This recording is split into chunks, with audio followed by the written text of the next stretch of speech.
And I pray, Almighty God, who in your wisdom and goodness have appointed the officers of leaders and the county assembly for the welfare of the society and the just government of the people, beseech you to behold with your abundant favor as your servants whom you have been pleased to call to the performance of different tasks in the country. Let your blessings descend upon us here assembled, and grant that we treat and consider all matters that shall come under deliberations in so just as and a faithful manner as to promote your honor and glory, and to advance the peace and prosperity and welfare of our country and of those whose interest you have committed to our church. Amen. Any apology? I'm aware Honorable Mickey is not around. Tara? Honorable Seto Kumu is in Nairobi. I hope some of the members are coming. Let me bring to the attention of the House and to the Committee of PICPAC under the County Assembly of Kisumu that we are interrogating the Auditor General's report on the financial statement of Kisumu County Revenue Board financial year 2023-2024. And we need to adopt our agenda. Who is the proposer? I propose. Honorable James Omolo proposed. Honorable Ere seconded. Thank you. We are going to the introduction. I'm Mheshimiwa Ken Ouko from West Kisumu Ward, Chair, PICPAC County Assembly of Kisumu.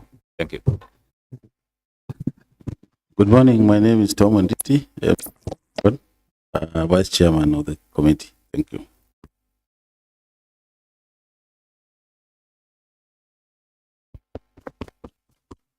Morning, everyone. My name is Zach Okoyo, MCA representing Central Kisumu Ward. Welcome. Yeah, good morning, everyone. My name is James Oyugiwere, MCA for Nyalenda Ward, and a member of the committee. Good morning. My name is Honorable James Ochieng Omolo. I represent West Nyakach, a member of this committee.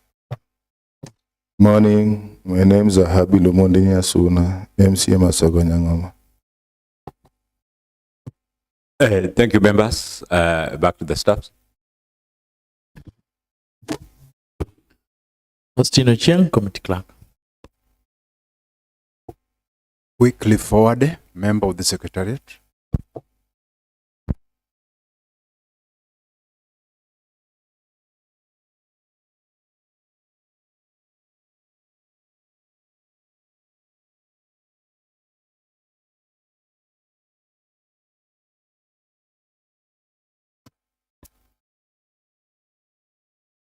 Thank you so much. Back to the office of the Auditor General.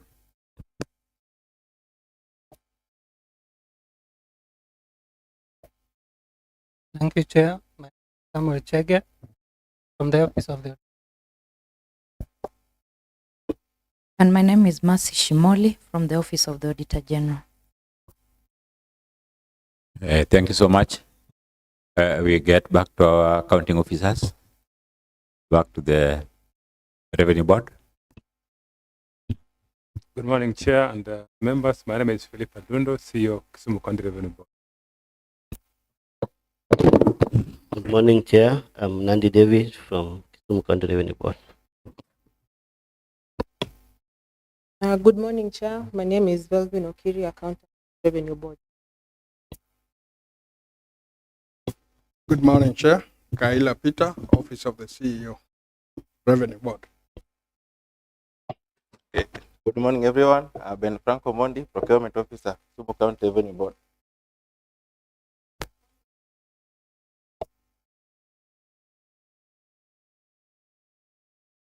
Good morning, everyone. I'm Alois Onyuka, Administration Office, Revenue Board. Thank you.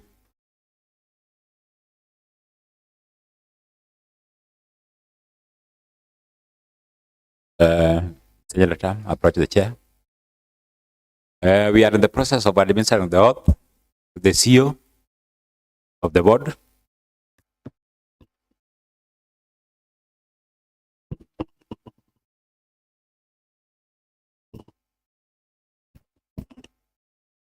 I, Philip Adundo, do solemnly and sincerely swear that every word that I shall utter before Public Accounts and Investment Committee is the truth and nothing but the truth, and that every statement and declaration that I shall make shall be made believing the same to be true and according to the oath and statutory declaration act. Help me God.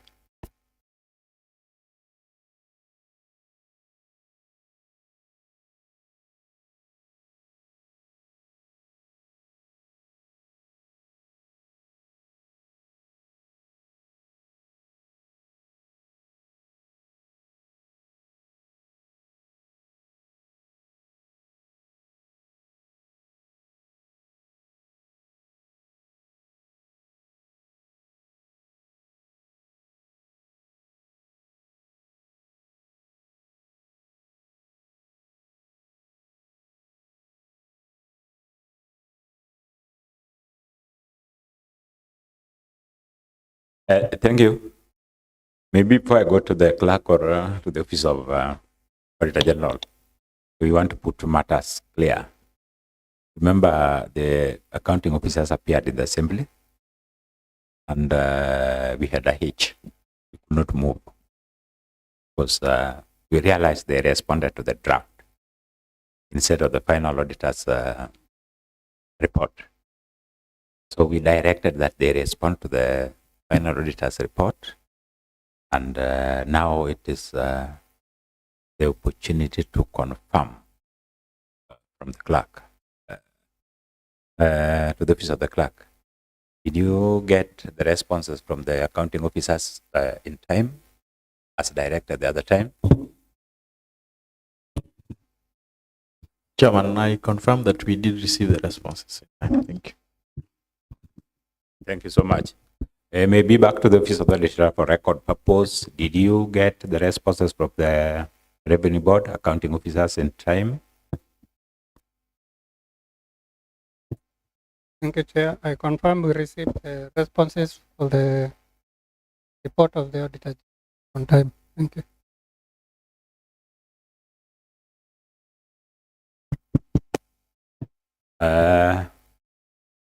We realized they had 25 issues, and only one was resolved by the auditor. That is what is in our records here. So we narrowed it down from 24 to 10. We will be sorting out 10. And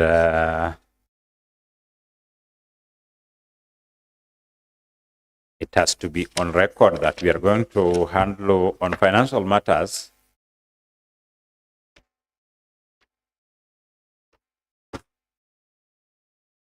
On matters of finance, we have only one issue to handle, unsupported board expenses.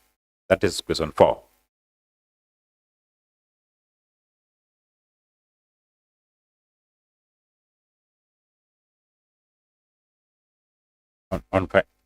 There's another one there.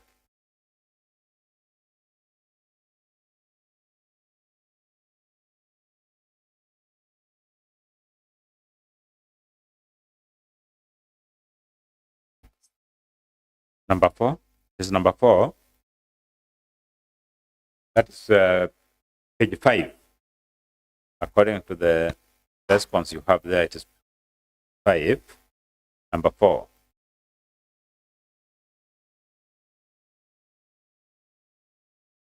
We have matters on lawfulness and effectiveness in the use of public resources. We have question 1.2. Cars procurement beyond allowable limit.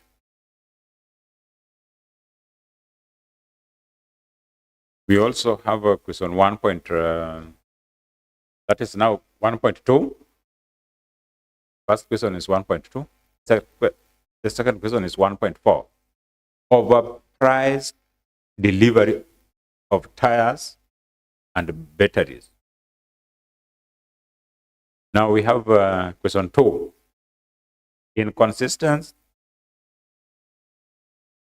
in procurement process.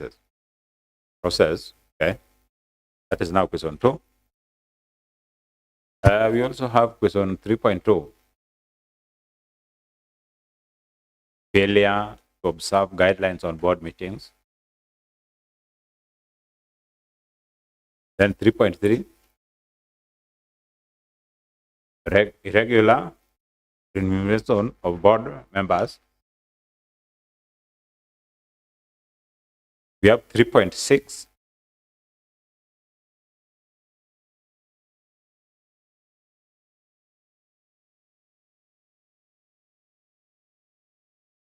There's a lack of substantive executive officer.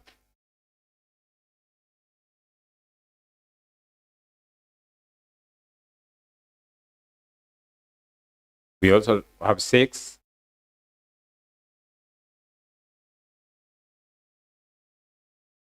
Matters on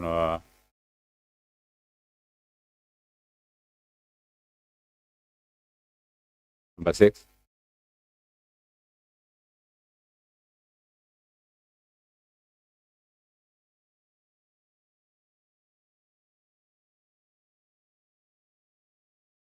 We also have number, no.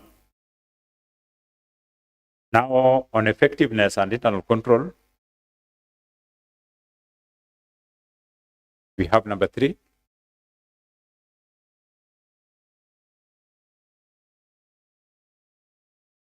That's the only one we have.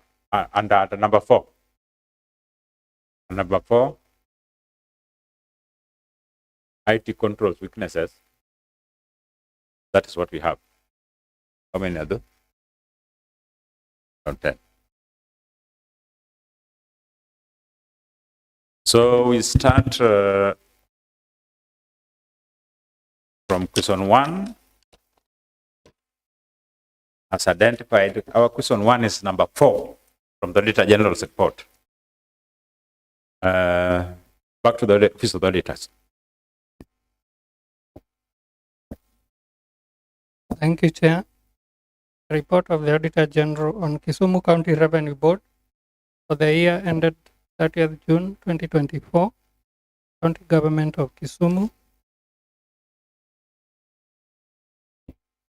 Report on the financial statement, adverse opinion, basis for adverse opinion, paragraph 4. Unsupported board expenses. A statement of financial financial performance reflects an amount of Kenya shillings 9,513,168 in respect of board expenses and as disclosed in Note 9 to the financial statements. However, review of the expenditure records revealed that an amount of Kenya shillings 2,112,716 lacked supporting documents such as payment vouchers and impressed warrants. This was contrary to Regulation 104.1 of the Public Finance Management County Government Regulations 2015, which requires all receipts and payment vouchers of public monies to be properly supported by pre-numbered receipts and payment vouchers and be supported by appropriate authority and documentation. Further, the expenditure includes unaccounted for interest issued to board members during the year, amounting to Kenya shillings 1,896,000, not to have been surrendered by 30th June 2024. Back to the accounting officers. Thank you, Chair. Our position is that we availed these documents in question were availed to the auditors promptly as a request. We are unable to understand. Okay, maybe. Kindly do it as you responded to the auditor. Okay. I hope you have a written response. Yes. Thank you for the correction, Chair. The management would like to respond that the documents in question were availed to the auditors promptly on their request, failed to understand on how they missed to see the documents in the files. We have attached copies of the impressed warrants, rendered document, and cash books that were done by 30th June 2024. Please see Annex C Annex 7, 1, 2, and 3 reference. Back to the auditors.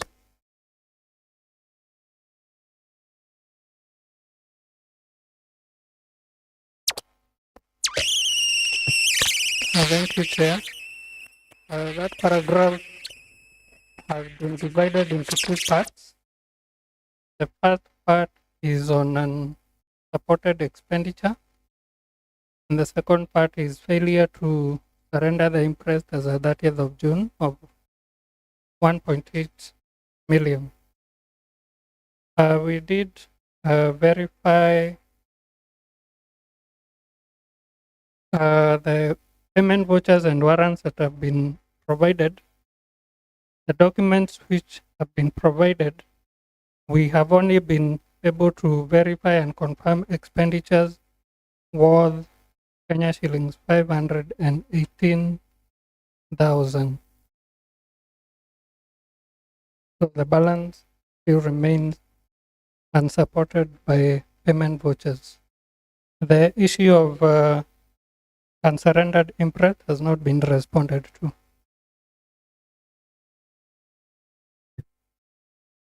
Back to the accounting officer, if you have something to say, you are also free to give any of your staffs who can give us support on that issue.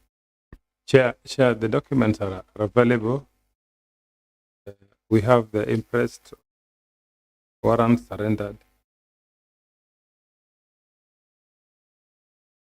That you mean they were submitted to the yes to the office of the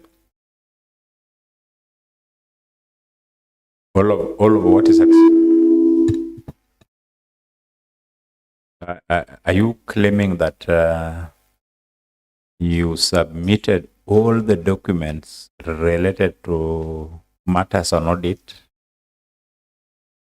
Yes, Chair, we submitted all this, and the auditors have not communicated to us if they have not seen any other.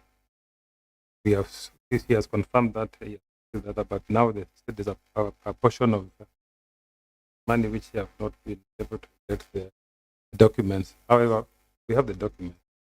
But the auditor is talking about not receiving some other documents related to impress, and that would justify 2-point-something million, but only 500 and something. It's here. It's just here. Chair, we acknowledge what the auditor is saying. However, we are saying the document is available. It was sent to him, and still verify with them if that fit. Be back to the auditors. The office of auditor, they are saying you are given the documents and you have them.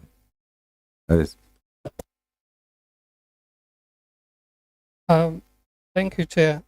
I wish to digress a bit. The amount that we had queried at the management level was 2.6. And the expenditure they are talking about supporting what we had queried during the management letter level. So I think the best way will for us as a management to provide support for the entire 2.1 million with the appropriate payment vouchers. Are you getting that? Yeah, get that quite clearly. Oh, expand. The auditor has said that we provide those documents. We have them, we'll do. Then which one did you provide? We did provide, Chair. But they are saying it wasn't fully provided. And you have also agreed, provided, and you have agreed that is true. You have the documents, but you did not provide, you will provide. Yeah, our position is that we provided those documents. But we are also saying we are ready to provide them again in case the auditor does not see them. Not again, they have said the one which you could account is 500 and something only, according to the documents sent. Now you still have to account for 2.1 because it was 2.6 something. So you only accounted for 500. Okay, Chair. Now the disconnect is that we did not have that information that there's a portion that we. And he has talked about some management meeting. He has also talked about some management meeting, and they clearly stated to you that they need such kind of document. It's here. Veritas is here. Yeah, we agree, Chair. But, the meeting could have taken place. Members.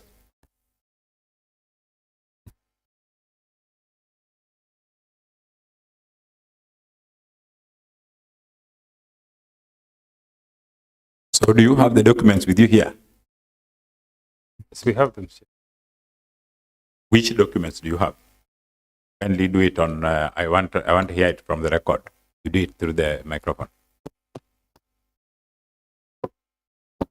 Chair, thank you, Chair.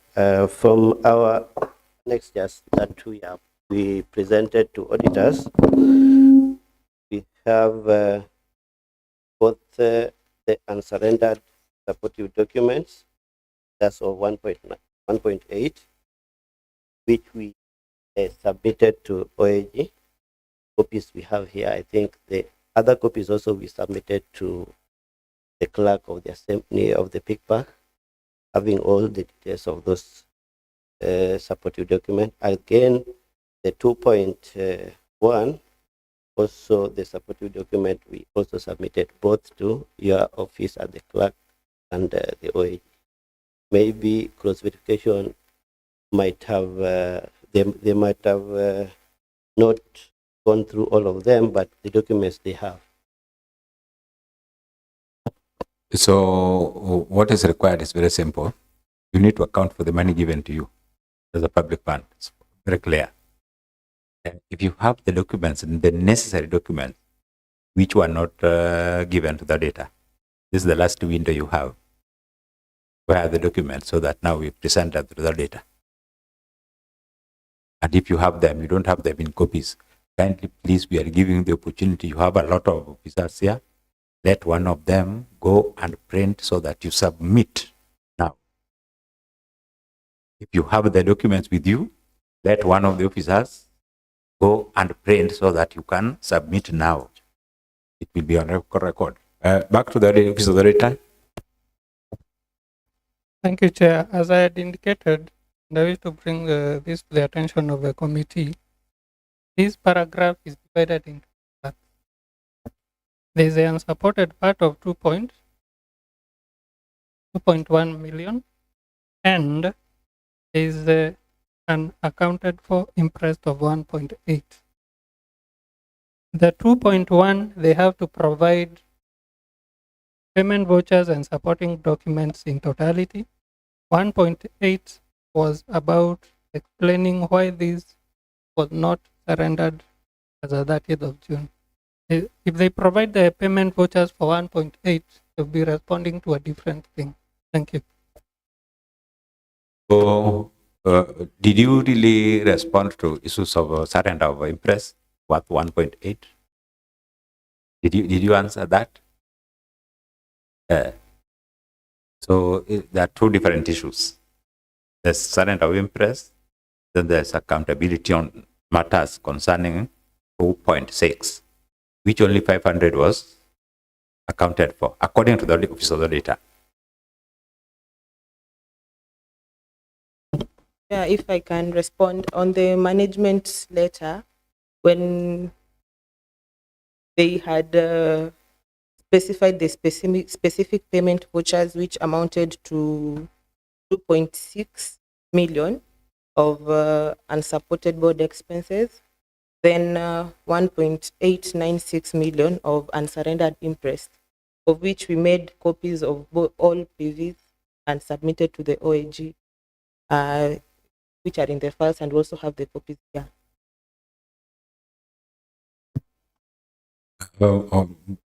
Honorable James, you want to clarify? I think it's a bit confusing because the OAG office is saying they didn't get enough documents for that, and she's confirming they did the same, they did give. So at this point, we should really know who is speaking the truth.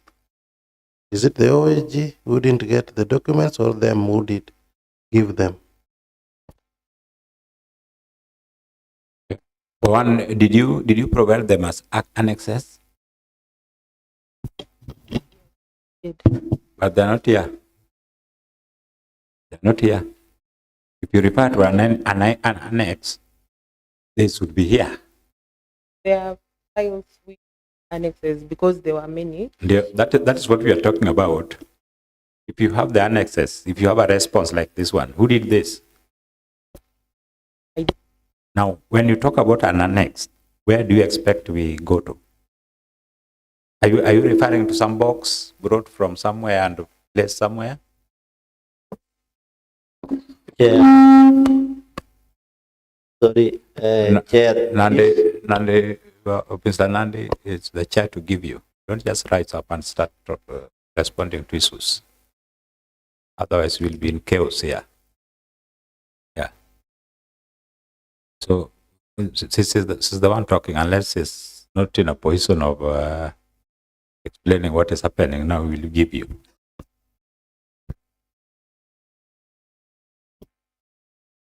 The supporting annexures are also given back of there.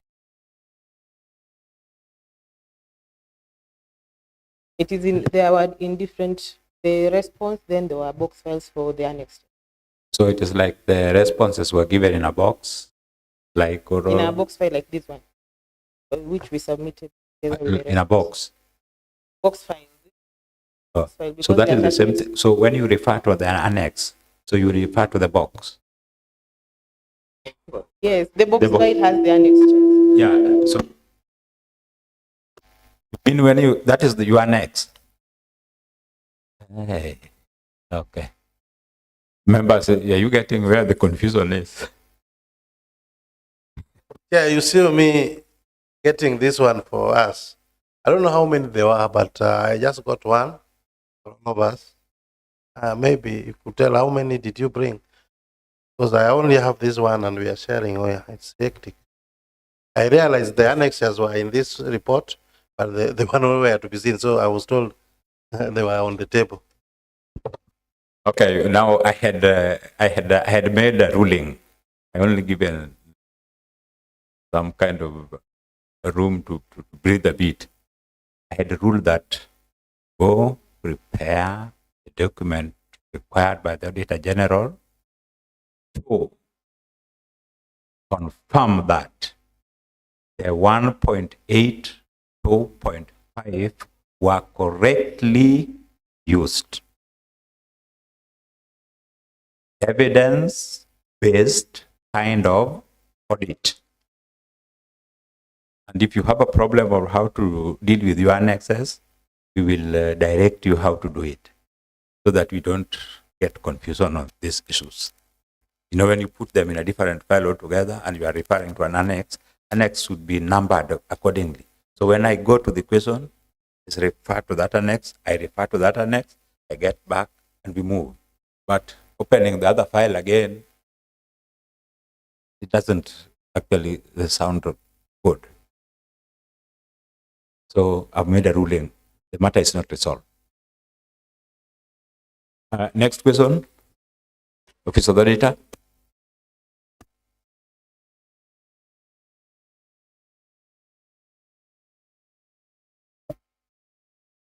Emphasis of matter, budgetary control and performance. A statement of comparison of budget and actual amounts reflects final receipts, budget and actual amounts on a comparable basis of Kenya shillings 80 million and Kenya shillings 64 million 365, 779, respectively, resulting to an underfunding of Kenya shilling 15,634,221 or 20% of the budget. Further, review of the statement of comparative budget and actual amount revealed that explanatory notes give reason for material differences between the budgeted and actual figures has not been provided as prescribed by IPSAS 2414. The underfunding affected implementation of the planned activities and programs and may have impacted negatively on the service delivery to the public. My opinion is not modified in respect of this matter. Yeah, there are some privileges given to the auditors. Could you please go through that immediately so that we move to another question so we understand? Because it is an issue on budgetary control and performance.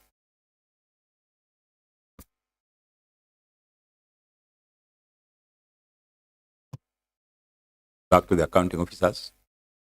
Your response towards that?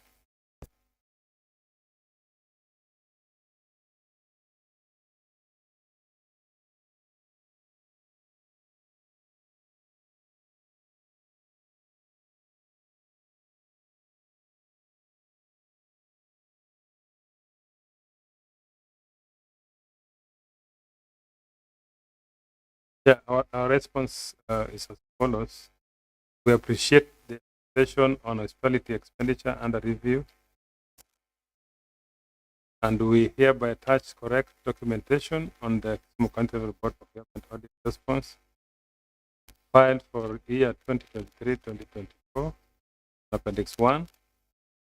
Also see relevant fuel expenditure files for those supplies, Zone Energy, Mahavir Transporters, Contractors Limited, and Eras Gavani, with attached invoices, work tickets, and detailed orders for your verification. Are you giving, that is question 5. Now there's what we call emphasis of the matter, budgetary control and performance. Under question 5.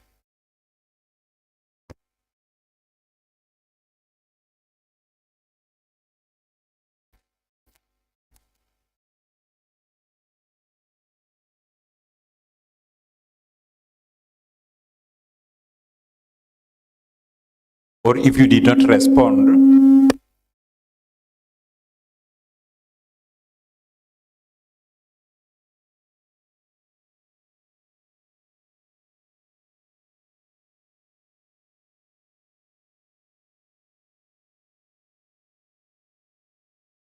that is where we have, that is now emphasis of the matter on supported fuel expenditure. That's question 5. But down there, we have budgetary control performance. We also have key audit matters. We have also some other information. But we only stick to that so that now you can give us. And it is like you did not respond to it. The response for that section is at the last part of that paragraph on page 8. That is why we are given the opportunity to read. Yes, and the management response is as follows: that the framework agreement is intact, but the credit level of suppliers making it non-competitive. Reason: the current government of Kisumu is owing suppliers under motor vehicles, repairs, and maintenance a huge amount of debt. This is due to the non-correlate. Chief, Sorry. you did not respond to that question. Are you seeing the question really? Hey, Mr. Nandi, could you please guide the chief, because that question was not responded to, probably out of. Thank you, Chair. I think the question went on when we were discussing something else, but let me try to go through the main query here is simply because we had a budget of 80 million, and that has responded. It was not responded because yes. Okay, thank you.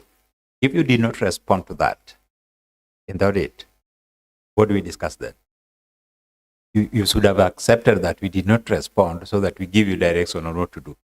Yeah, we didn't respond. Yes, to that. that is the only thing. You know, that is why the chief was struggling to reply on issues which are not there. Back to the editors.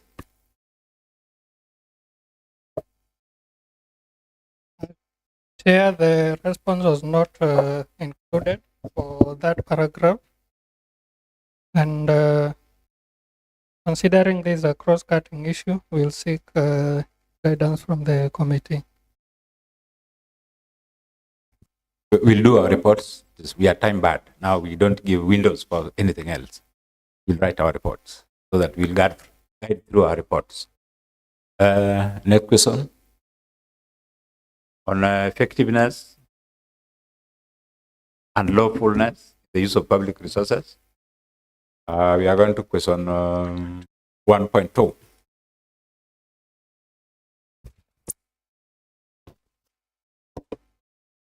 Thank you, Chair. The issue is on cash procurements beyond allowable limits.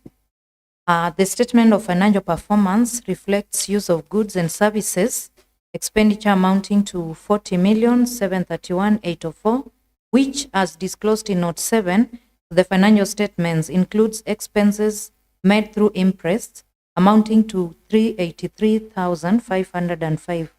However, the procurements were made in cash exceeding thresholding of 50,000 per item per financial year for goods and services required under the second schedule threshold matrix of the Public Procurement and Asset Disposal Regulations 2020.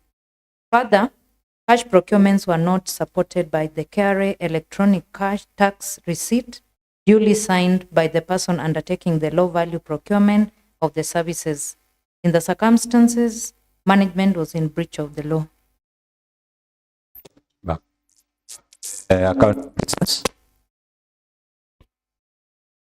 Chair, our response is that the board was its initial stages of development and putting up structures and systems of operations. The board had limited budget for sourcing of suppliers, offer printing and binding services, hence of expenditure. This financial year 2024-25, board was budgeted for the board has budgeted for the procurement of printers to facilitate such activities. The board shall adhere to the second schedule threshold matrix of public procurement and asset disposal regulation 2020 in subsequent periods. It was also difficult to obtain KRA electronic tax receipts for other vendors like the case of local artisans. Back to the editors. Thank you, Chair. As much as we acknowledge the putting up of structures at the initial stages, the procurement procedures allows an entity to use the procurement documents of the parent, this case being the county executive. In our opinion, the management has not provided a clear justification for flouting the requirements of the public procurement and disposal regulation for cash procurements. Thank you. Do you have any response before I give to members?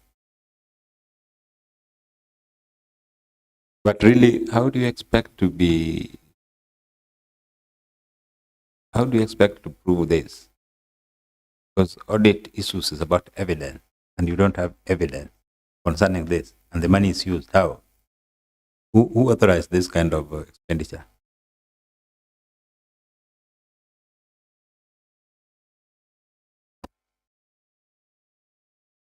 Thank you, Chair. If you allow me, as you all aware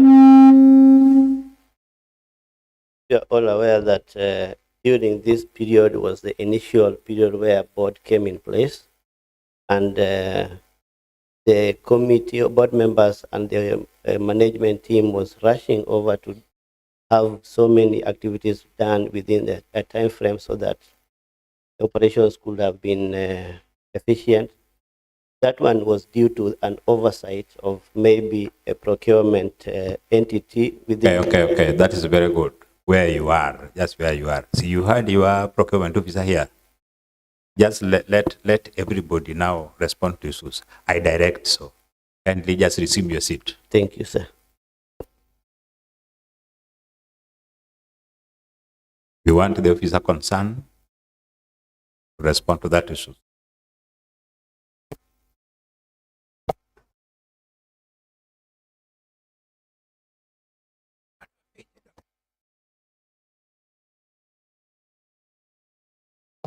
Now, on the issue of cash procurement beyond allowable limit, as my colleague has just stated, the board was the initial stages of development, and we had a lot of things to buy to put in place so that the operations can resume.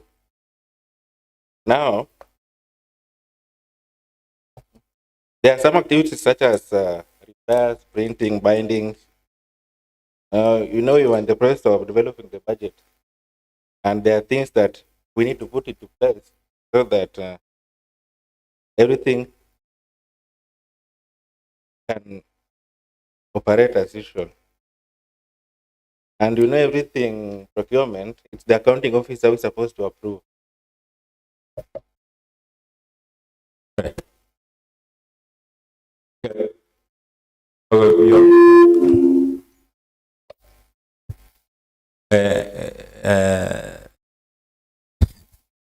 Ranad. Are you getting all those? Okay, sir. Let me give. Thank you, Mr. Chair. Mr. Chair, I am getting an impression that the procurement officer agrees or suggests that when the entity is new and is trying to put things in place, you suspend the law, do things haphazardly because you want to formalize the organization. I don't know whether that's the correct position as at the time you make this decision. And secondly, were you aware of the procedures as a qualified procurement officer as the time you're making this decision? But again, in your final remarks, your statement seemed to have created an impression that you are not wrong. You proposed to the accounting officer who authorized illegal proposals from yours, because it is the accounting officer who authorizes. So it's him who should know whether what you did was wrong or right before approval. Is that your position on this statement of yours? Thank you. Okay, I'm not supporting the irregularities in procurement. Actually, I was not the officer in charge when the board was starting.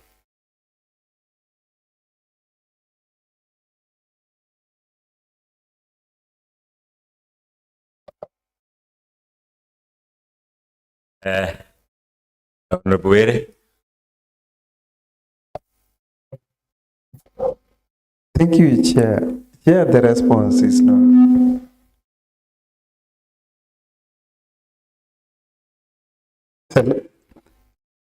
Chair, I fail to understand. This is a government entity, whether new or old. The Financial Management Act stipulates very well. How do we involve suppliers or vendors who do not have tax, the ETR? It's a government. I know sometimes it is good to promote our young entrepreneurs or business people. But in the back of our mind, we must give businesses to those who are tax compliant. So if some of the evidences that were given here are receipts without ETR, then can they convince us why this happened? because you can't convince anybody that the receipts that are attached do not have it here. Do you justify the suspension of law, PMF Act, when you are establishing a new entity? Where do you have that kind of reprieve to do that?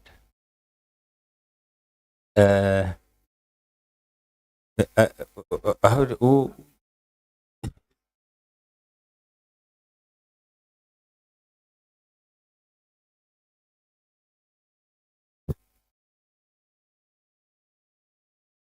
And now, are you aware you are allowed to use the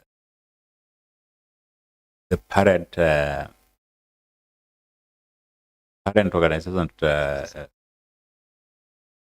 tax number and all those to claim or to justify your spending? I'm just talking to the procurement officer because one, you are a technical person. You are a technical person in that line, and you are the head of that department. Okay, thank you, Chair.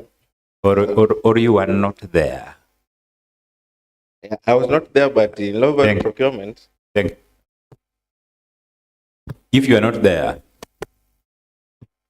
next time when you are going to account for anything, be it in Kisumu, Nairobi, or Siaya, kindly talk collectively. There's what we call collective responsibility. There's nothing like it was the accounting officer who did this, and within your powers as a procurement officer, you know what the law states. The moment you mess up with the system, and these are public funds, you will be in for it. And we'll make recommendations based on your submissions, based on the evidence put before us. So next time when you accompany your chief or the person in charge of all this, remember you are also under oath when he's taking the oath. And before I conclude, let me give honorable member something to say. Thank you, Mr. Chair. Mr. Chair, I think this is just a word of advice. The team that are here is, sorry to use that word, a backup team for the CEO, if I'm not wrong. Because I perceive that all of you must have sat together and develop a common position on each and every issue raised by the auditor. If that did not happen, because then when you get a question whereby the procurement officer is trying to escape, because in my opinion, he is the technical person in that line. As a matter of fact, he's the one who should advise the accounting officer before he authorizes. So that if there's an area the accounting officer doesn't understand, then you call the responsible technical officer to advise you the reason why he has decided so. But when you get a situation whereby you come here, then each one of you try to run away and leave the accounting officer to carry the entire burden by virtue of being the head of the organization is very unfortunate. And therefore, I think that next time before you approach any audit query, I think it's important for you to sit as a team, argue your issues out, so that the CEO or the accounting officer can run through the questions, because he's the one that will be allowed to talk. But when an officer in that area or a technical person in that area stands, he or she stands to support the position that already been taken by the CEO, not contradicting that. Because that says that both of you do not understand each other. Yet it's a whole chain from the CEO up to the last guy in the queue. Both of you are supporting each other so that the organization run seamlessly. That would be my advice. Otherwise, thank you.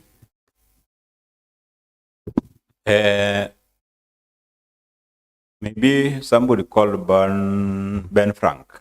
Are you the Ben Frank? Do you think you are the right person to hold the office you are holding now? According to your submission, what would you say about that? Do you think you are the right person to be in that office?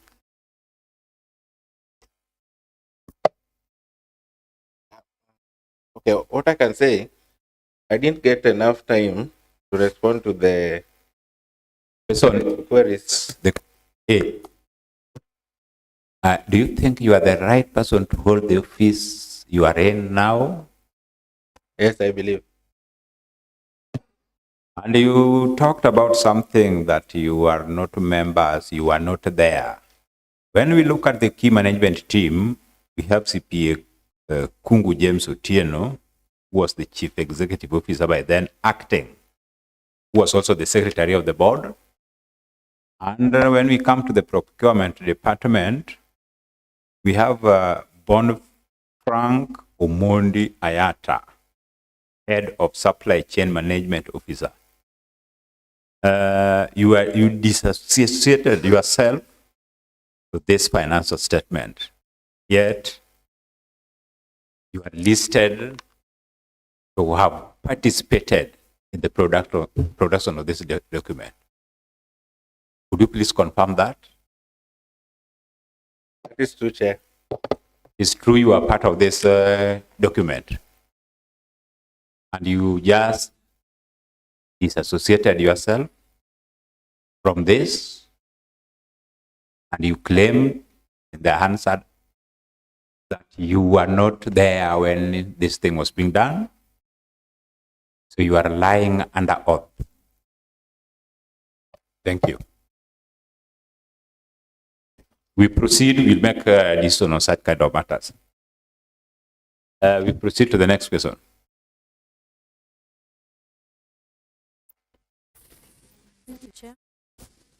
The next issue on report on lawfulness and effectiveness in the use of public resources is on overpriced supply and delivery of tires and batteries. Management procured through request for quotation tires and batteries at a cost of 944,000. However, market supply survey carried out by management indicated that the prevailing market price payable was 619,480, resulting into an overpayment of 324,520.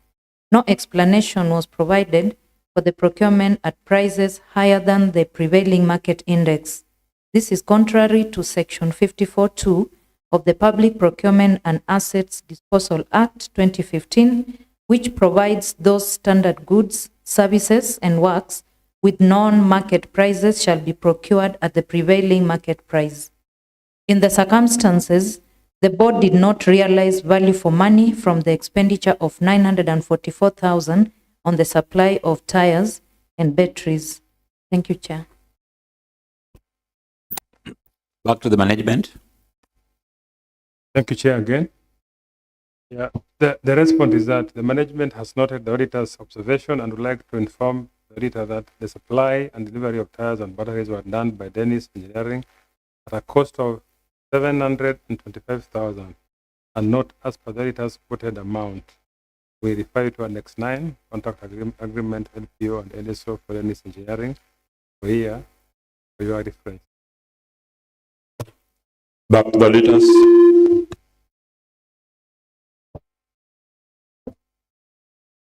Thank you, Chair.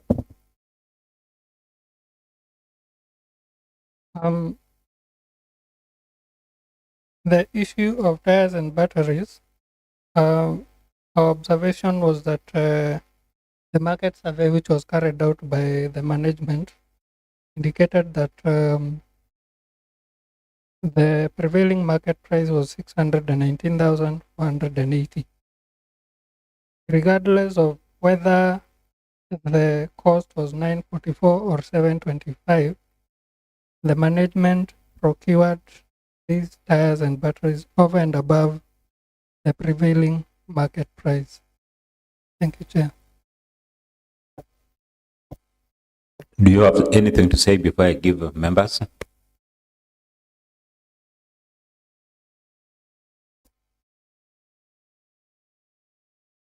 Chair, we don't have any more to say other than what we have responded. Under the chair who is guiding, Chief, you just joined some few days ago. We have the procurement officer who was part of this exercise. Let him take charge. That is why he's here. Bwana procurement officer, could you please take your question?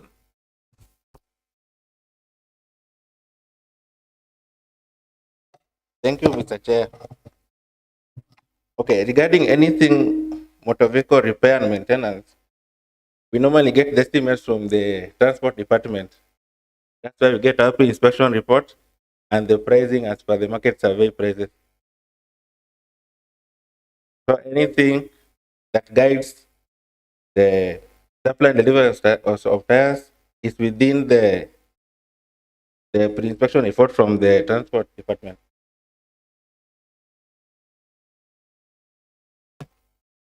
Did you hear what the concern of the auditor? Yes. What the concern of the auditor? But you are not satisfying his office with the kind of answers you are talking about. Where did you place that report from the transport department? Okay, you can check later and share with him at the end of the day. Yeah. I will share with him the report. But without supporting, audit is about evidence. If you don't have evidence, as you are talking about, we got something from where and such kind of places, and it is an audit query. And you had also the management meeting. Why did you not bring it today so that we give them? I'm sorry for that, Mr. Chair. I will share with the OAG for today. Chief, the last window given to you is this assembly. The first meeting was there. The exit meeting was also there, which indicated very clearly what is expected and the questions. So if we had to give a support on the expenditure, it was to prove by a letter from the public works, wherever it is. But you failed to do that during management time meeting. Now you are in the assembly. Again, another window which is opened for you so that you can bring additional documents. It is not there. And your officer is trying to say he is going to visit auditors. This is now the last window for him. You see? So you have a lot of work to do with the board. Back to Mr. Chairman, thank you. This still brings us back to the issue I observed that there seems to be a very big disconnect among the officers within the institution, because either there's a deliberate move to keep the accounting officer or deny him the necessary information that he needed to have so that he can be well equipped to answer to audit queries. Yeah, I think that's what I can say, because there are some of these things that if you guys consulted internally, then the situation could have been different. Because the auditor is saying that there was a survey by the management. I don't know. The report I have here does not have the annexes. So I don't know which is the management that carried the survey that came up with the 619,000. Yet you have 725,000. Even if you have to go with the 725,000 versus 619, there's still a variance of almost 105,000. So where do we place this? If it is the survey by the management, then the procurement is saying that you got an opinion from the transport department. That opinion ought to have been provided so that that becomes a supportive document, that this is what I relied on. But then we rely on the opinion from the transport department to guide us on issues of maintenance, car maintenance and repairs. That you don't have.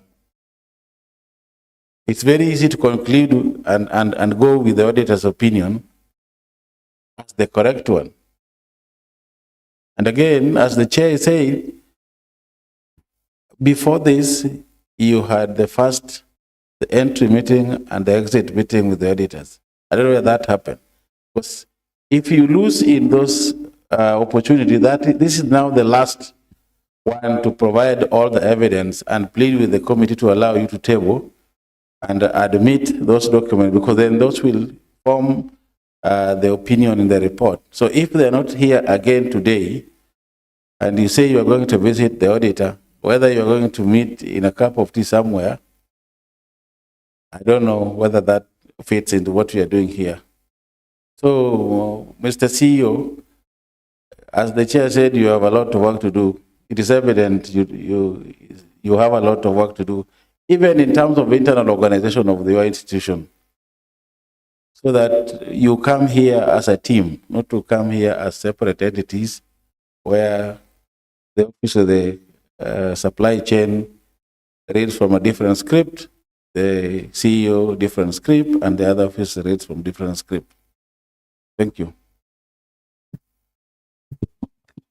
And again, as County said, that we need to give these people, we need to fix their problem. We realize some of the officers, the procurement officers, the accountants, they are answerable to the Department of Finance. This is why they are messing up these systems. The other time we had education department, it was messed by the same people, the procurement people, the finance people, the accountants. When we got to Labor Board, it was the same thing. So somebody must be micromanaging these departments from the Department of Finance. This is why you find some officers are not answerable to the CEO's concern. I realize there's a very big problem. We need to sort out that issue. So that when you are in a department, you must be answerable to the head of that department. Or else, and there's also another problem here where somebody is being transferred. There's no structure of handover within the system. Somebody just leaves and someone comes in.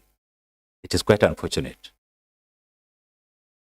So we'll make sure you come up with a policy, we take it, make it a bill, and act, then we do a regulation concerning this, so that we give all this. Or else, we see this department called finance, it is going to mess up all the system from up and down. You must be having internal audit team. Don't rely on county audit team. County audit team, the transport departments want it. Almost all the departments are looking upon that team. So before you go to the county audit team for internal control, you must have your team within, so that now when we are coming to the assembly, like now you are coming to the assembly, you will sit together and come up with something which actually doesn't embarrass. It's good that you are new in the department, but now you are getting the real picture when you appear in the audit committee. So these are matters which should be sorted out. We are going to make issues. It's not resolved at all, but we are going to make our recommendations accordingly. We move to number 2.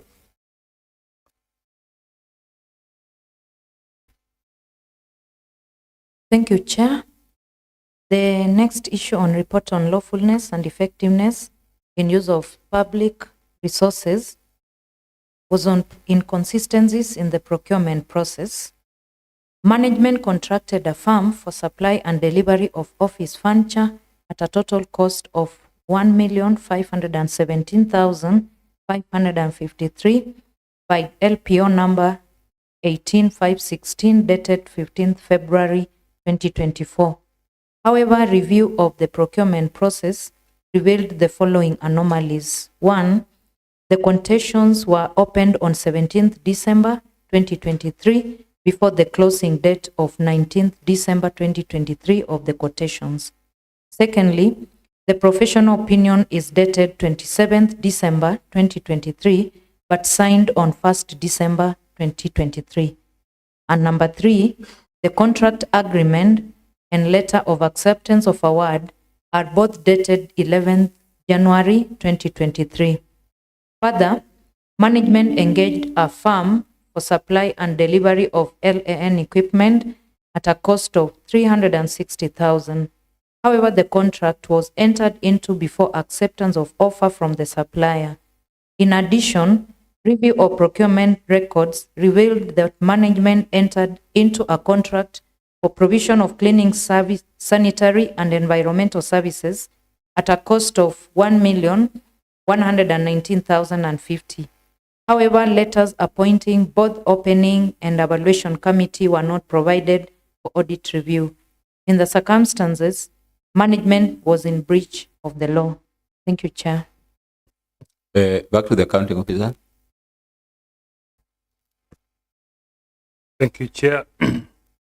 Yeah, the management response is as follows. We appreciate the observation and the review, and we hereby attach correct documentation. Next 10, closing date of the quotation is 15th December 2023. 2, opening of the quotations 19th December 2023. 3, professional opinion dated and signed on 7th December 2023. 4, letter of acceptance dated 11th January 2024 for supply and delivery of furniture. And 5, letter of acceptance dated 11th January 2024 and delivery of land equipment. 6, letters of appointment for both the opening and the evaluation committee, the provision of cleaning, sanitary and environmental. Back to the auditors.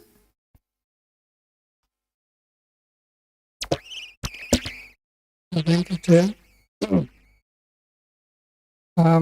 We have checked and confirmed that the evidence file and extent is not related to this matter on procurement process. So, as per our observation, the management has not provided a relevant quotation, opening minutes, confirm the actual dates, the professional opinion and the letter of acceptance and contract dates are confirmed, be addressed. However, the management has not provided support for plant equipment and provision of cleaning, sanitary and environmental services procurement. The issue is inadequately addressed as per verification.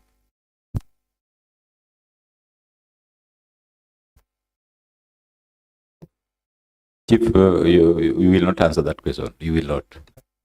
As much as you will be trying to answer that question, the procurement person is here.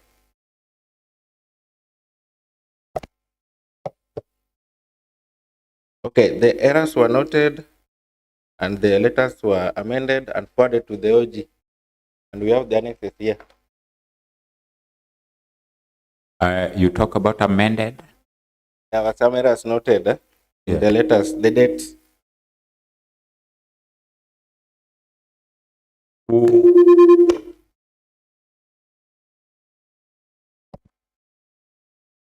When you are doing responses to the data as a team from the board,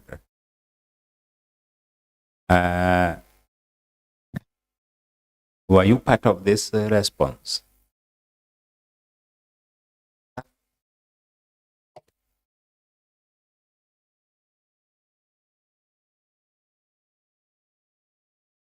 Members, you understand now.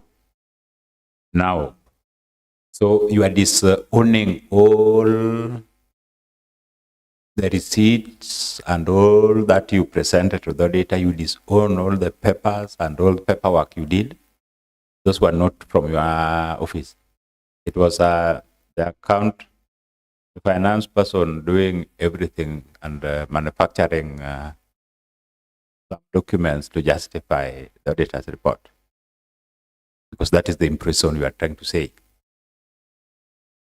Now, let us just direct. Chief, the directive is very clear. The file, we need the file to be presented to this assembly before Satatu Keso. Much obliged, Chair. Thank you. Next question.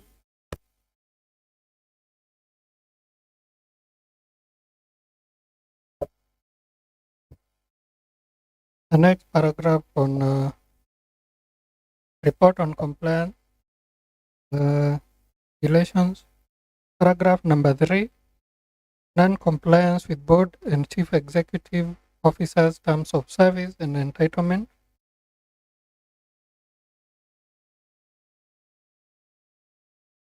Paragraph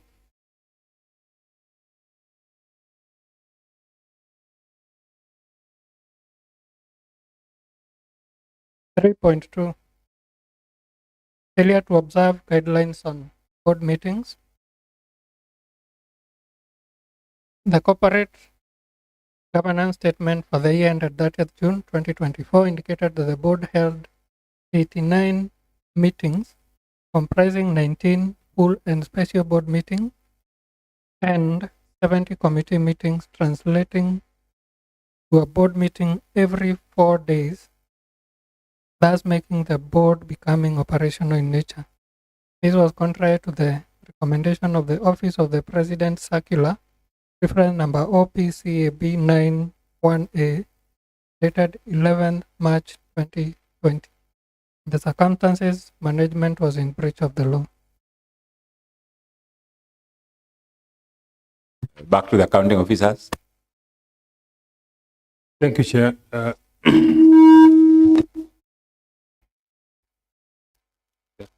Thank you, Chair. The response is as follows. It is true that the board needs induction and sensitization on code of governance. The management has provided a budget in this financial year for the same. See Annex 12 for copy of the budget allocation for 2024-2025 board sensitization. Back to the auditors.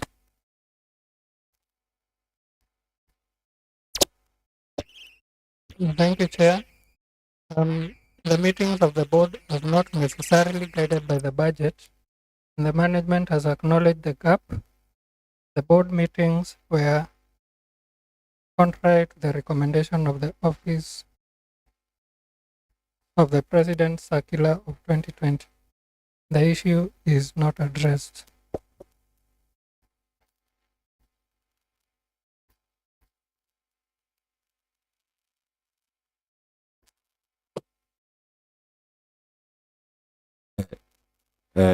Theo, what would you say? Because now you have gone against I think, Chair, as the response says, the board is guilty as charged. This is true. Actually, that is true. At times we don't. Yes, and the purpose of being here, we don't come here to lynch anybody or for any other purpose. We want to make Kisumu better.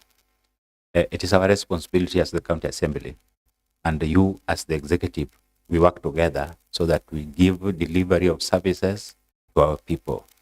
The focal point is the people, not even us. Because already we are here, but the people who are looking for services are down there.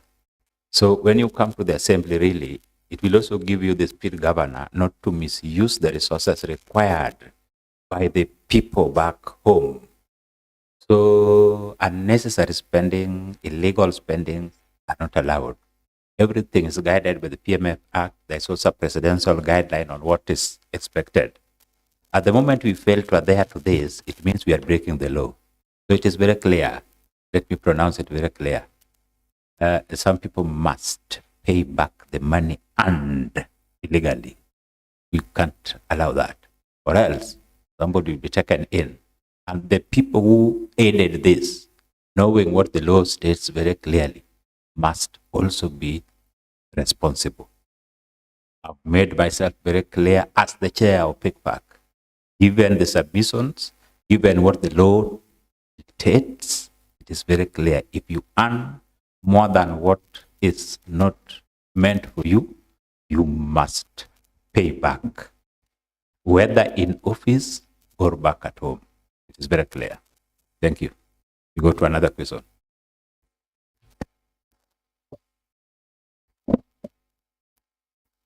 Paragraph 3.3, irregular remuneration of board members. Records provided for audit review indicated that the board members were appointed by the governor in August 2023.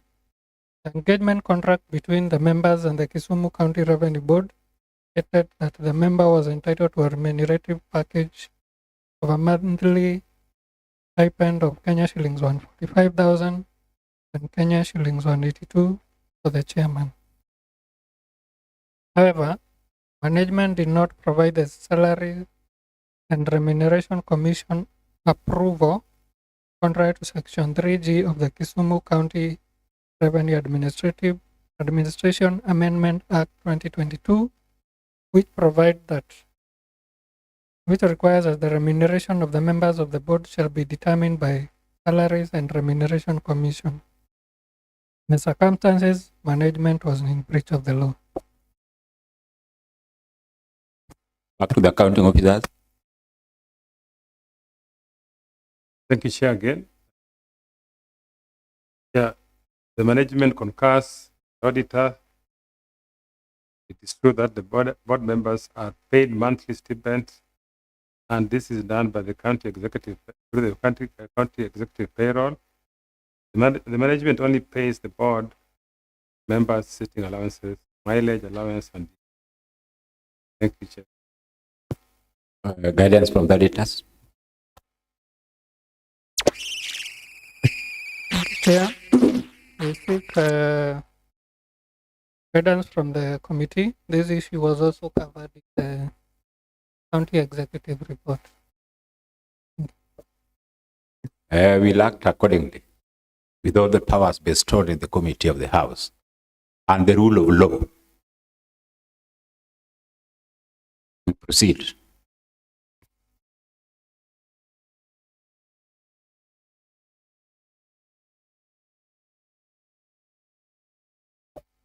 Paragraph 3.6, lack of a substantive chief executive officer.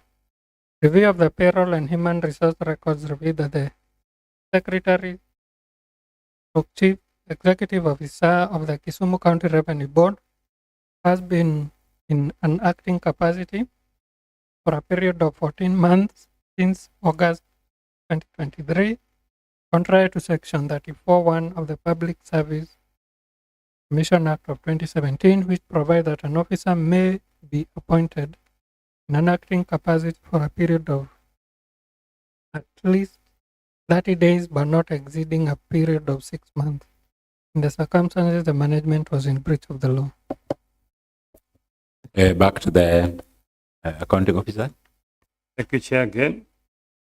Yeah, the management is in concurrence with the auditor's observations, and we would like to inform the auditor that declaration of filling the vacancy of the position of substantive chief officer of the board was properly done in time for the substantive chief to the county executive.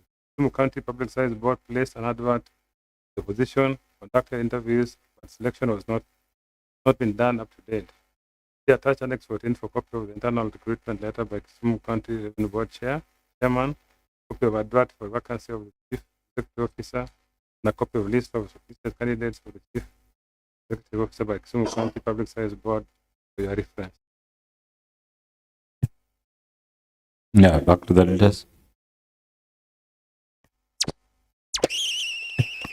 Thank you, Chair. We have not been provided with a copy of the internal recruitment.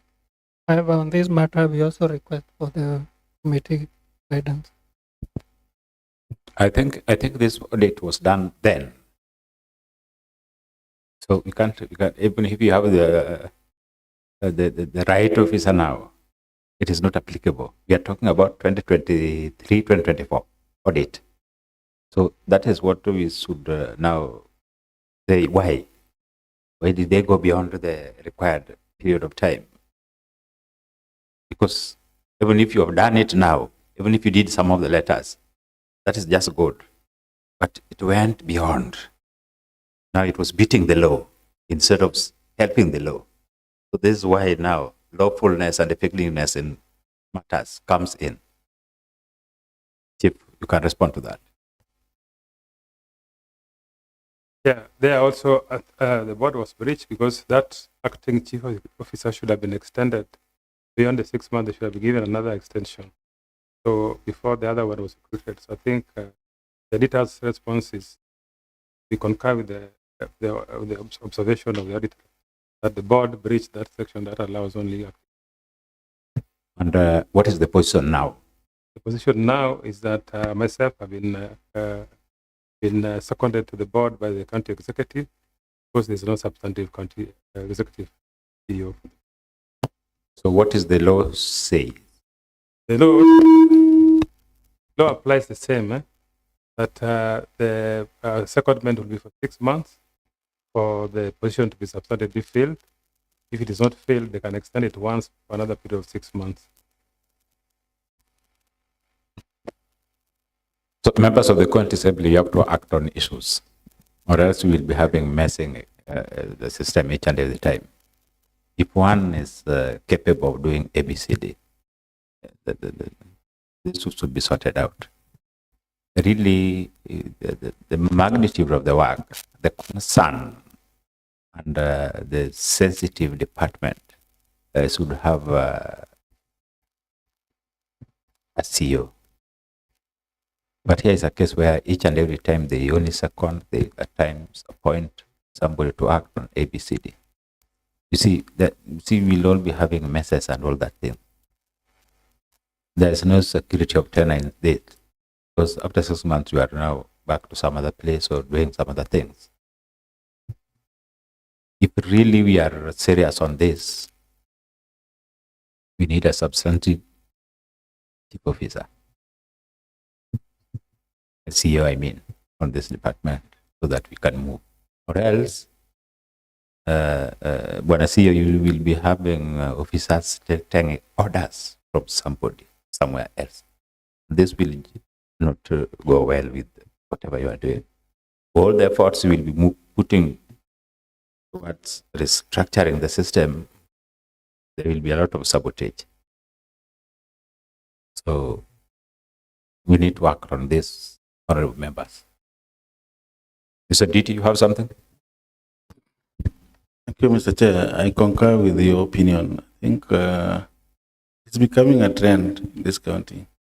When you look at some of the departments, they're ever having acting officers. Go to finance, go where. Maybe it's a deliberate strategy to achieve certain missions that are not known to the public. Because why keep an office with an acting officer holder for a long period and keep on renewing? There are enough officers here to be confirmed or professionally appointed to be substantive officers. So therefore, the best way here is to push I think this now comes back to the assembly. Do the necessary to push the departments to ensure that the substantive chief officers or CEOs in the respective institutions. Otherwise, thank you, Mr. Chair. And we will recommend accordingly in our recommendations. We proceed.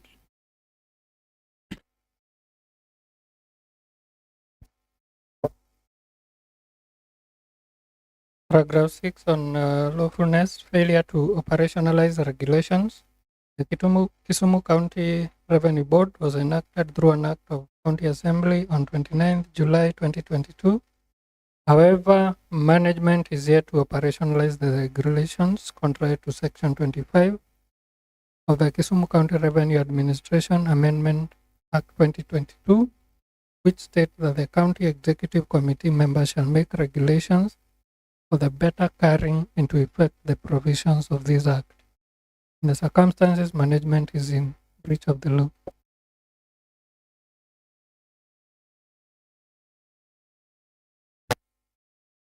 Back to the CEO. Thank you, Chair, again. Management response. Management is in the process of making regulations for answers. Back to the auditor general.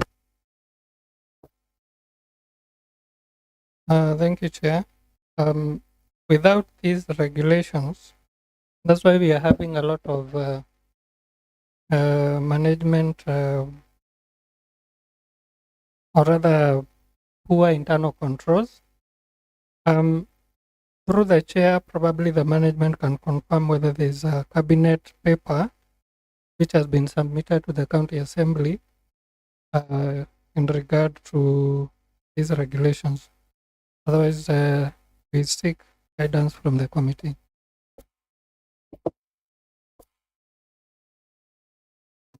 I think we are not done with all that. There was an act. The police was developed, and it became a bill, now an act. But we are not done with the regulation still. So that is what now, when I see you have to act on. Yeah, obviously. Because that is now regulation really reinforce what we are doing. It also help you a lot. Yes. So what would we actually reinforce if it is not there? So this is why you have a lot of problems. Yes. It will state very clearly and the limits and everything. I suggest that now you part of your agenda so that we can move ahead. We have several members who can help you do that. You do it through one of the members, as long as it is done. Wrote here, we do it here.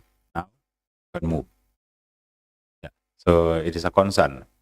Let us not hear this again when the auditors come, because we have enough time to do that. Next question.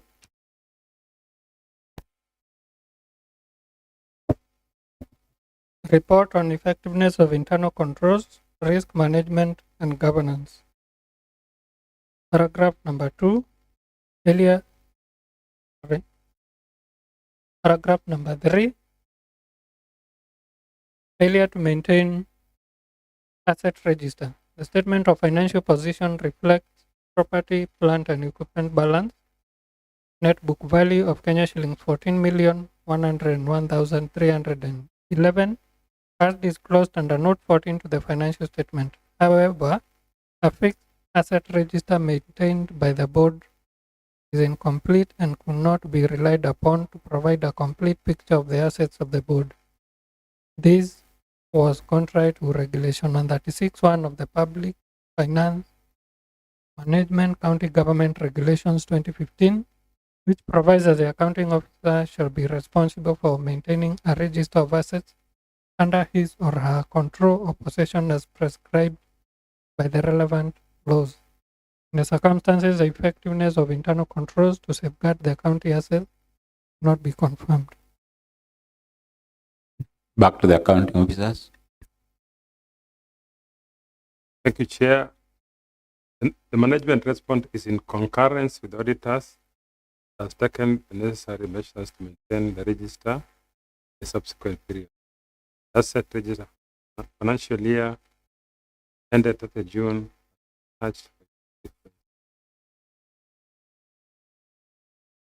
Back to the auditors.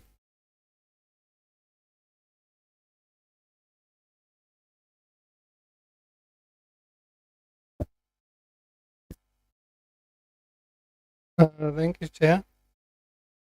We did check the asset register that was provided even during the audit. However, the register remains incomplete, and this is one of the issues that we had recommended for keep in view, subject to concurrence with the committee on full valuation of the assets of the board. Thank you. Do you have anything to say? Only if you have something. Yeah. I mean, it is just a requirement of law. But I understand now you are in a teething problem. A teething stage, I mean. As much as we value you so much, but you are incapacitated in one way or the other. There are a lot of loopholes. So you need to act, because next financial audit will also appear as a prior year issues. Now, when we talk about these issues each and every time, it's quite unfortunate. You have the assets are there, even the gadgets where you use outside here, you need them to be specified very clearly that they exist with their numbers. That is one way we can also track when there's also a problem. Because our work as the members of the county assembly, especially the pickback committee, any entity being funded by the county government, we must look at their report after the audit. We must look at their report. Be it a fund, be it a department, be it what. And we are the only department which is allowed to call any entity which is funded by the government, and you be answerable here. If not the finance committee, but this is the audit committee concerning all those matters. And it is provided by in law. So it would be advisable to have your assets to set the precedence. We don't expect the revenue board with an incomplete template on asset. It's quite, as an asset register, it's quite unfortunate. So, if kindly please act on that. Those are some of the things on your table, so that next time, next audit report, we are compliant on such kind of issues. Next question, question 4. Last.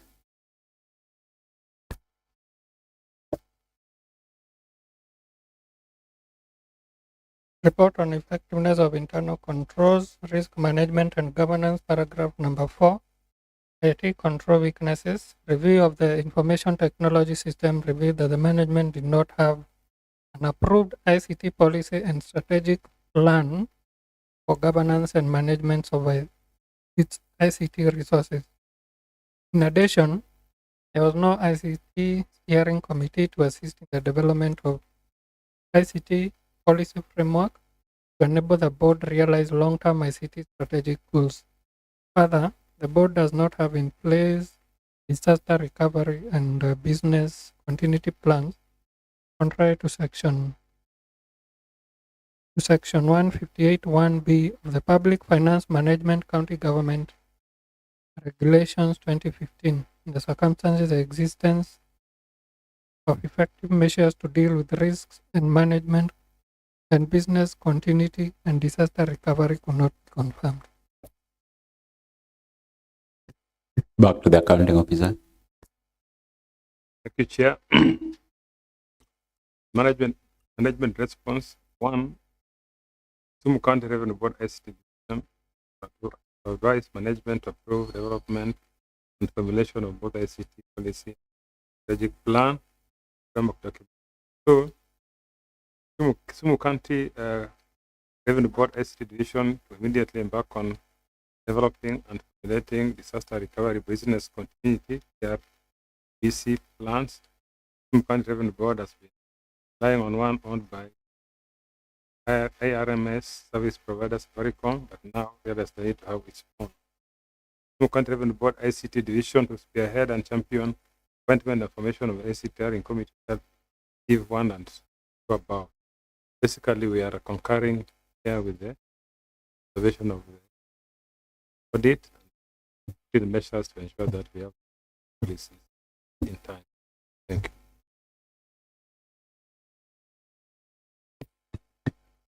Back to the desk.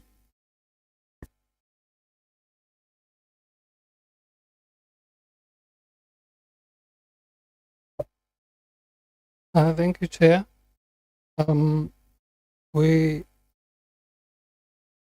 We have checked the response, the measures that the management intends to take in the subsequent years, and we also wish to seek guidance on this matter, which we had recommended for our keep in view. Maybe if I can just inquire, administrative person. There was a time you presented that you are automating receipts and all this. You also have to follow up. You have a way of identifying where these revenue collectors are. And some of the money are sent to the system electronically. And you have a problem with the information technology system.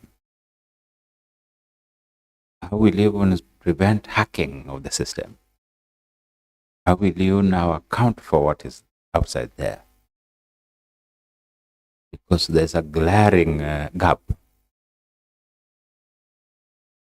What are you doing, really, to help this? What plans do you have?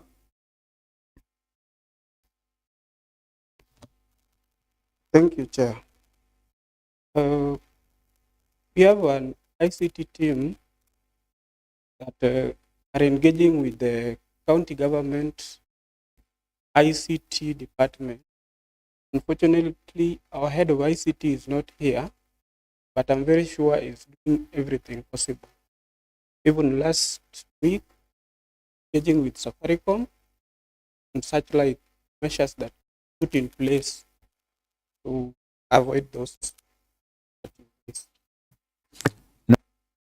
Department, as a department, don't talk about Safaricom.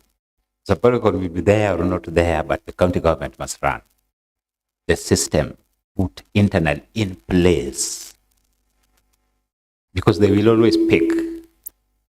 They have their system, the Safaricom. You must also put yours in place. So the question of dealing with the Safaricom, relying on the Safaricom, no, you must put your structures first. What do you have in place? Currently, we do not put much in place, but our ICT department, the same way we've responded there, our ICT department are really engaging with the county department ICT.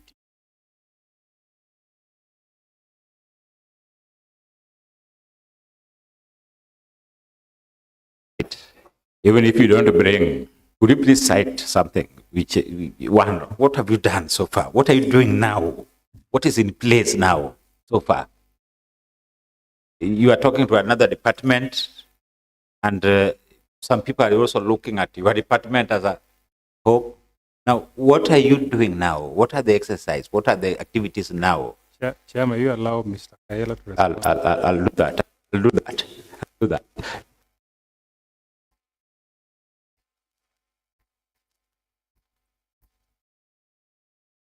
I'll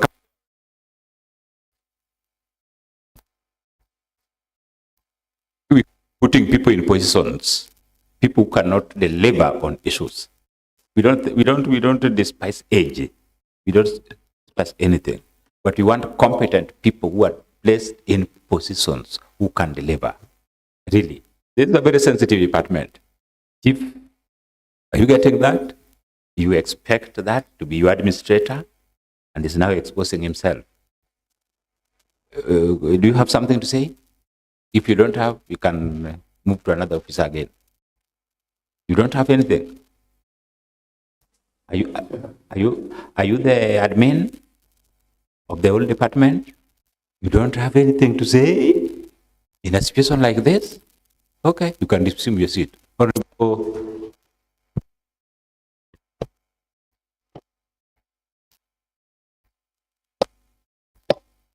Yes, Chair. I think the auditors they are checking controls weakness, and I think from the look of things from the respondent, it is very clear that there's a weakness. One, the management should have had, approved ICT policy and strategy plan for it. No, the whole ecosystem this system works on is all ICT, and they should have ICT committee which really now checks what is going on, if there is a gap, and how there is a gap, so that they can really fit that gap whenever it is. So it should come out clearly. If it is not there, then we should know, and we see a way forward so that we help the department to enhance that. And Chair, I just want, he has mentioned there is no ICT person within this team now, but I think they know. We just want to see the workflow.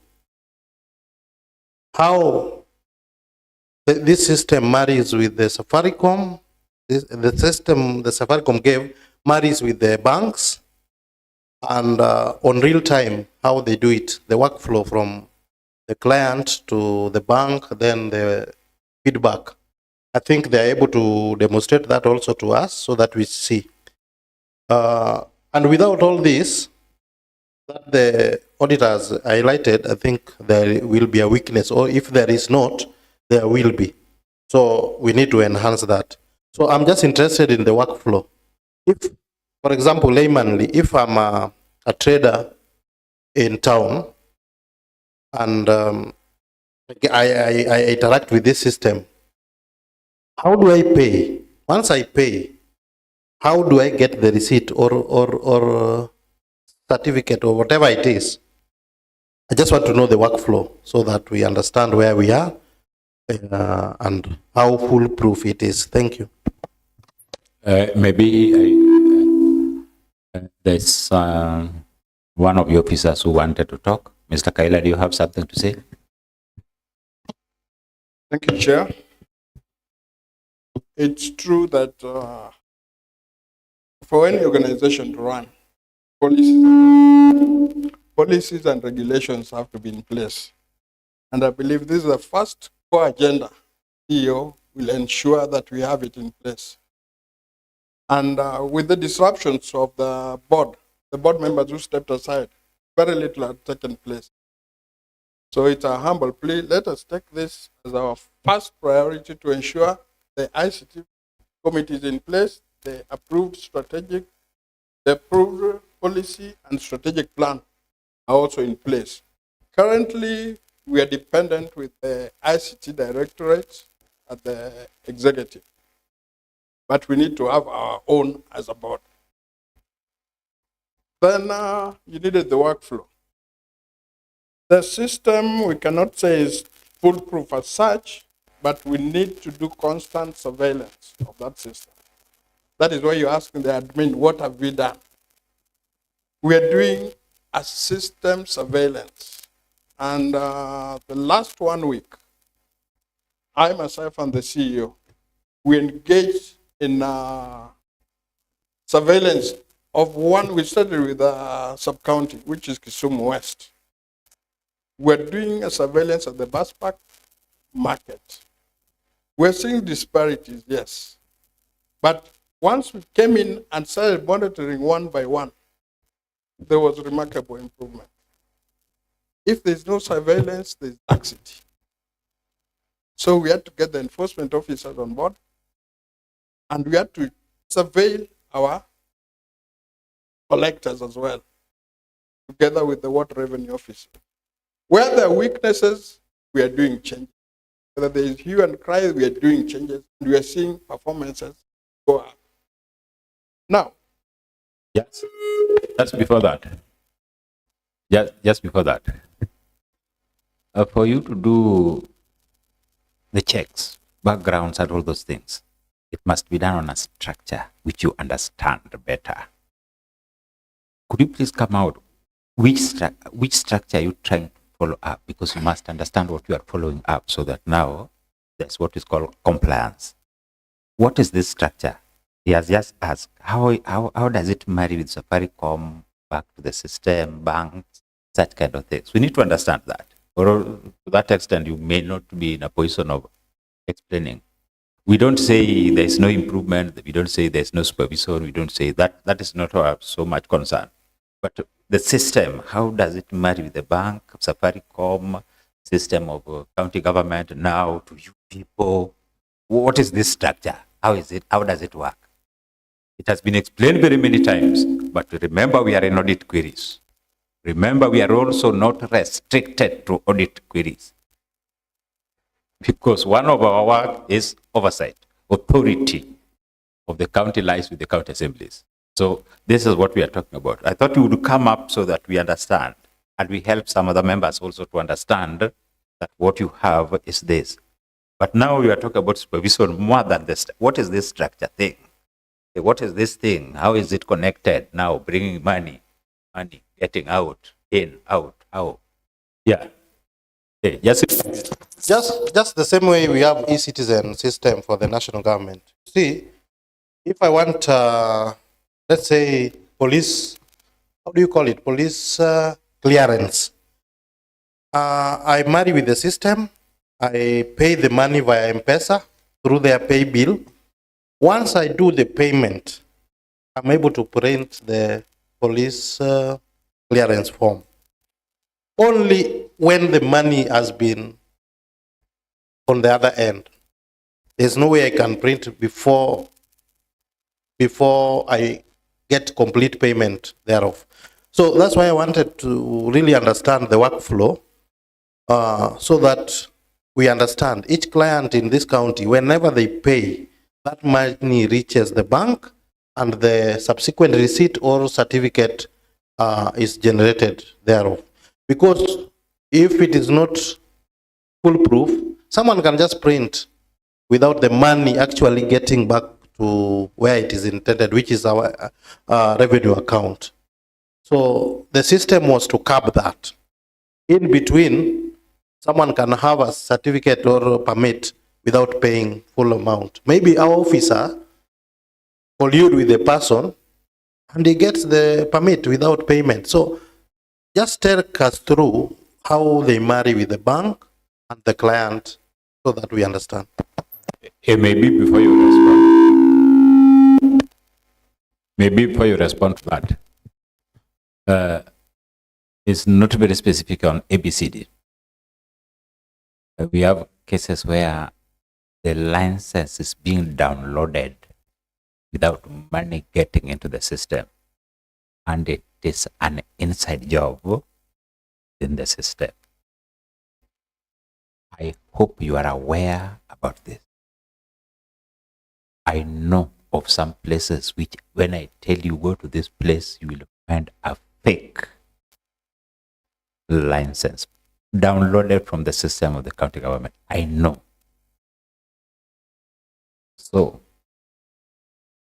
with all that, before you talk about anything, maybe Nandi had something to say. Mr. Nandi. Thank you, Chair. Concerning the workflow, our IRMS system, that one integrated management revenue system, we have 3 ways of doing revenue collection all through this platform. One, we have star 427 hash, that's a self-service, and we have a pay bill of 425542. That one is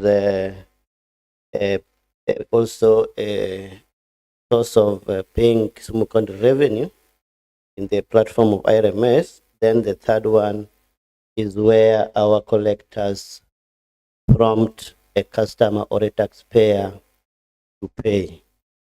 How all this works is that maybe being that some of the taxpayers are well enlightened in this our county of Kisumu, some do have they can access Finance Act online and know what are they supposed to pay without coming to Kisumu County They are like this unstructured revenue, somebody can opt to pay independently wherever they are, using paybill or star 42, star 427 hash. But come to structured revenue, a taxpayer has to be prompted or issued an invoice through the system by our collector. Through the issuance of the invoices, this invoice is raised by our collector, then upon is being only raised upon the assessment of the premises. Let me say, for instance, SBP, single business permit. Our collectors assess the premises first before they raise an invoice. And after raising the invoice, this invoice, the assessment is being, before the payment, our sub-county revenue officer has to also reassess and prove whether the invoice is properly raised. Then to that extent, taxpayer pays using, we can, okay, the fourth one, we use also bank through our commercial banks. We have 2 banks accounts, ACB and cooperative, apart from paybill. Now, the customer is within their comfort, they can choose which mode of payment they want. If they use M-Pesa, that money goes to our paybill first. We have a paybill, one paybill for revenue collection, and the collections, how it operates, that when a customer pays through the paybill, at the end of every single day, after midnight, the money is being swept our commercial bank on a daily basis after midnight. Now, these payments, once it's done, it reflects in our dashboard of IRMS as the money collected. To some extent, yes, technicalities are there for systems. Failure of this money, that it will not reflect in the IRMS, we have a platform of doing reconciliation online by downloading our bank statement or paybill statement and reconcile them through the system, so that the missed or unpaid collection, which did not reflect automatically, reflects for our publishing and maybe record combination to provide our financial report on a daily basis. Now, yes, Chair, you indicated clearly that there may be, I don't deny they are not there. Human beings are human beings. Even if it doesn't come from our system, some may be tempted to have something closely related to our document as license, and maybe try to manipulate it with their own way. But here we have our CEO and the active enforcement team are moving around so that we can unearth all the irregularities, because we are aware that there are some of the fake licenses within the county. I beg to speak for that. Maybe Mr. Kaila, you have something to add? Thank you, Chair. What I would add is actually elaborated how the system works. What I would add is that all these collections, when they hit the bank, it's integrated to the system. So that whatever hits the account, we can see. And every now and then, I'm able to even download the pay bill, what has gone through the pay bill, and then analyze. He said rightfully at 12 midnight, all collections that were done from 1 a.m. to 12 midnight are swiped to a revenue collection account. So we are able to know pay bill has given us this. Then from other banks, we are able to know the banks. And we have what we call an STK push. STK push works in this sense. You come, you parked your car. What I just tell you what I do is just to prompt your phone for what to pay. So that I don't handle anything. I'm not forcing you to. I'm just prompting you, pay 100, but what you're supposed to do is just to enter your M-Pesa PIN. Once it gets in, it reflects into an account. These are the strategies we put in place. Nevertheless, the self portal where the client come and does the application and then pays might be misleading because the client might choose a lower value. That is when you go to the ground, you'll find that somebody is undercharged. Maybe it might be undercharged on our side, yes. There's a collusion between our members. But at the same time, as a trader, you also would like to pay less. So you pick a category which is less. So when you're going round, we are unearthing this thing. This guy is supposed to pay 300,000, he opted for 100,000. So we insist he tops up 200. There's room for topping up. So we tell him top up to what you're supposed to be paid. That's why constant surveillance is needed. Thank you. Honorable Molo. Thank you, Chair. I think the explanation is good enough, and I think they should enhance on those loopholes which can be there for the system, because the system is there, Chair, to really unearth any loophole and to shield us from losing any single coin to anywhere. I would have recommended CEO, I think, for the start of the year, let's say the first day of the January of every year, you should invoice everybody. That one you can do at a touch of a button using the system, so that I, as a businessman in town, I know I should pay XY amount. So that what is telling us cannot be that any business can choose any amount or any category. They have been categorized. And I think your officers are able to categorize every business, be it a bar, be it a shop, be it a supermarket, and you invoice them once in a year. So that whenever he logs into the system, the invoice is already there. So he doesn't have to generate his own and put his own figures or his own category. Thank you. That is all I have. Maybe I may only challenge you people.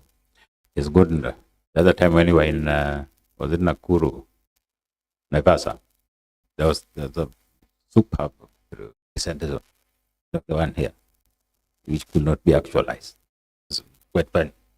But now we see you have some kind of improvement. Really, we appreciate that. Come picky our expectations, but at least there's some kind of improvement. I would really like that somebody goes up to Koru, one of you. Just go up to Koru and pick a matatu from Koru to Kisumu. You will see what is happening. Somebody will also go to Luanda. Pick a matatu from Luanda. You will see what is happening with Ujaivi. Somebody goes to Riyadh. You will see what is happening. We are losing a lot of money on the roads. They have normalized that. I think you should really take it serious. It is so normal that you lose a lot of money, especially matatus. We are losing a lot of money. We are just seeing what is happening, and you say this is quite funny. Yeah, but we are losing. At the same time, we are putting into task. Why is this not happening? And that such kind of things. So one way of handling that is also there. You will just see it. You don't need to. You don't need to mask kidogo ndio unaweka hivi. No one will know who you are. And you will just see how they are taking money along the way. You will just be, because you are given a responsibility to deliver.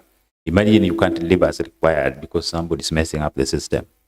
Another person messing you up is the enforcement officers. These are people who are just taking money from everybody in the name of protecting that kind of business. So you must work very hard towards that. If you want any help from the assembly, we'll be very happy to do that, because we get direct involvement in these matters. We see it, see what is happening. We know. If you ask all these members, they will tell you that. As much as you are in a teething, you are still in a teething problem, but you have managed to come out very clear. we may like that we give you more resources so that you move ahead and you improve on service delivery. That is very important. Members of the county assembly, it's like we are almost done. If you have a parting shot for the officers, anybody who has something to say, you can say. Now we can conclude. Okay, back to the OG.